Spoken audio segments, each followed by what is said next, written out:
You're in a conversation and someone asks, "Where did Valentine's Day come from?" What would you say? Every 14th of February, we celebrate Valentine's Day by exchanging cards, going out for candlelit dinners, and sharing special moments.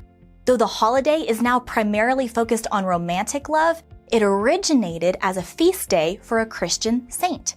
Some details about the life of St. Valentine are uncertain.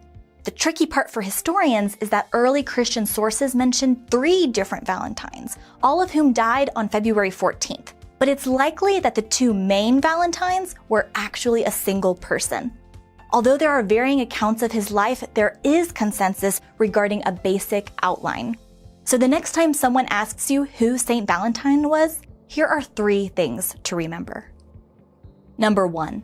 Valentine prayed for God to heal the blind daughter of a Roman judge, and God did. Valentine lived as a Christian priest in Italy in the mid-200s AD, during the decline of the Roman Empire. As pagans, it was common for the Romans to blame misfortunes on Christians who had failed to give the pagan gods their due. Valentine refused to pray to the pagan gods and was put under house arrest by a judge named Asterius. While under arrest, Valentine began having conversations with Asterius about who Jesus was. Asterius' daughter was blind, and so he challenged Valentine, saying that if Jesus could give his daughter her sight again, he would believe. Valentine prayed, and Asterius' daughter was healed. When he saw this miracle, Asterius repented and was baptized along with every member of his household. He also released Valentine and all the other Christians he had imprisoned. Although reports are inconsistent about some parts of Valentine's life, there is complete consensus among the records that this miraculous healing happened, and that Asterius converted because of it. Number 2. Valentine was arrested a second time because he evangelized pagans and helped Christians. After the healing of Asterius' daughter, Valentine continued evangelizing. According to some sources, he also began secretly marrying Christian couples and aiding persecuted Christians. Both actions were illegal in Rome at the time. Marrying Christian couples was especially dangerous because married men couldn't be drafted into the Roman army, which did not make the weakening Roman Empire very happy. But Valentine didn't stop, and according to one source, he would even cut out heart shapes from parchment and give them to newlywed couples so that they would be reminded of their vows and God's love for them.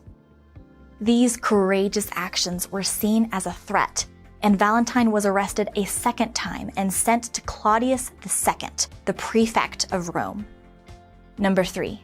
Valentine was martyred on February 14th.